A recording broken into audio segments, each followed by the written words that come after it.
मिजु आज तपाईँलाई के भएको छ? निकै अल्छी पारामा देखिनुहुन्छ नि।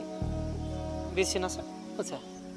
होइन मिजु, आज मलाई अलि ज्वरो आए जस्तो पनि छ, टाउको दुखाए जस्तो पनि छ भनेर म भन्दिनँ मिजु। के भएछ आज मिजुलाई? यदि मिजुलाई केही भइहाल्यो भने त यो संसारमा मेरो आफ्नो भन्ने नै कोही हुँदैन। के भएछ? निकै गाह्रो भइरहेछ क्या हो? के सोचिराख्नु भएको छ मिजु भनेर म भन्दिनँ। त्यस्तो केही होइन मिजु। मिजु म अलिकति त्यहाँ पुगेर आइहाल्छु ल।